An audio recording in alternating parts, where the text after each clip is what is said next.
आज हमारे सोसाइटी के डेवलपमेंट के पीछे मेन और वुमेन दोनों का एक बड़ा योगदान रहा है और ये योगदान आज से नहीं बल्कि हजारों सालों से चला आ रहा है। इस बात की पुष्टि हमारे एक्सपर्ट्स ने की है। मेन ह्यूमन सिविलाइजेशन की शुरुआत से ही ज़्यादा ताकतवर रहे हैं, तो वहीं वुमेन किसी भी चीज़ को अच्छे तरीके से मैनेज कर सकती हैं। इसीलिए जब इवोल्यूशन स्टार्ट हुआ तो मेन हंटिंग के लिए जाते थे, तो वहीं वुमेन घर का ध्यान रखती थी। और ये चीज़ आज भी हमारे सोसाइटी में कहीं न कहीं फॉलो होती आ रही है। लेकिन आज का जो सवाल है वो थोड़ा सा कंट्रोवर्शियल है कि मेन और वुमेन में से ज़्यादा इंटेलिजेंट कौन है। मैंने दोनों मेल और फीमेल का जो ब्रेन है वो वर्क कैसे करता है।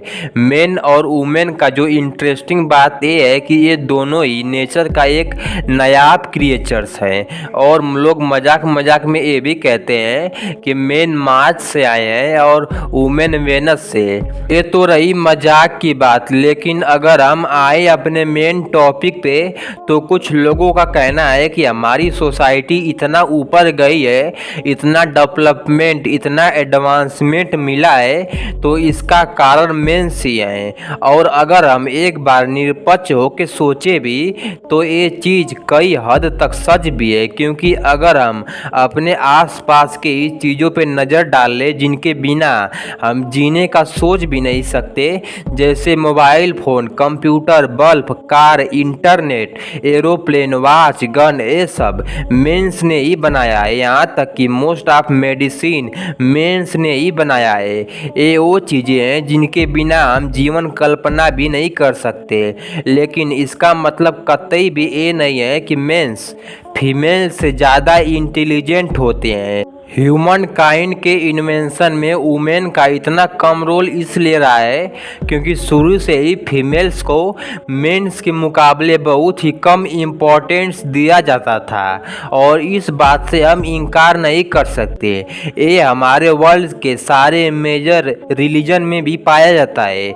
यहाँ तक कि सारे फील्ड्स जैसे science, mathematics, engineering, medicine, law, psychology, art, politics और बिजनेस में भी ज़्यादा मेल से ही पाए जाते हैं। अब तो फीमेल्स का परसेंटेज इन चीज़ों में बढ़ने लगा है, नहीं तो आज से सिर्फ 70 से 80 साल पीछे जाए तो फीमेल्स का कंट्रीब्यूशन इन चीज़ों में बिल्कुल जीरो था। ये इसी तरह है जैसे आप अगर किसी खिलाड़ी को खेलने का मौका ही नहीं दोगे तो कैसे पता चलेगा कि वो अच्छा खेलता है या फिर बुरा खेलता है। स्टडीज से पाया गया है कि मेल के ब्रेन का वॉल्यूम जो होता है फीमेल्स के ब्रेन के वॉल्यूम के 8 से 13% बड़ा होता है। लेकिन शायद ये इसलिए होता होगा क्योंकि मेल्स का जो फिजिकल साइज है वो फीमेल से अधिक होता है। ऑब्वियसली ब्रेन का बड़ा होना मतलब अधिक इंटेलिजेंट होना नहीं होता, क्योंकि एलिफेंट और व्हेल का ब्रेन तो हमारे ब्रेन से भी बड़ा होता है। फीमेल्स के ब्रेन में ज़्यादा फोल्ड पाए जाते हैं, जिसकी वजह से ब्रेन का जो सरफेस एरिया होता है वो अधिक होता है, जो इंफॉर्मेशन प्रोसेस करता है।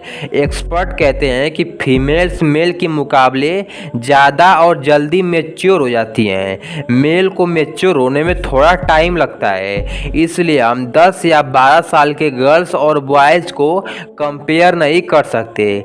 स्टडीज़ में पाया गया है कि 12 साल की लड़की का एवरेज IQ 100.4 होता है और इसी एज का बॉयज़ का एवरेज IQ 99.2 होता है। लेकिन क्योंकि बॉयज़ के मैच्योर होने में टाइम लगता है तो ग्रोथ हार्मोन्स के बाद बॉयज़ का इंटेलिजेंस काफ़ी ज़्यादा बढ़ जाता है।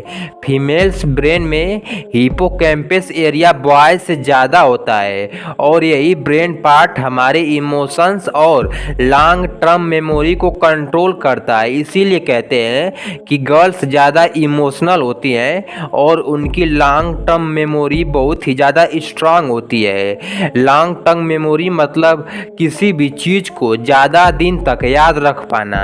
मेल्स और फीमेल्स की तुलना में पीएफसी कम एक्टिव होता है। पीएफसी ही डिसीजन लेता है, सहानुभूति इम्पल्स कंट्रोल को कंट्रोल करता है। यही कारण है कि मेल ज़्यादा रिस्क ले पाते हैं और फीमेल्स ऐसा नहीं कर पाती। और यह रिस्क लेने की क्षमता ही है जो मेल्स को बिजनेस और पॉलिटिक्स में इतना आगे लाकर खड़ा कर देती है। फीमेल्स का ब्रेन मल्टीटास्किंग करने में एकदम एक्सपर्ट होता है, तभी तो वो house work, cooking, cleaning, office work और बच्चे संभालना बिल्कुल आसानी से कर सकती है।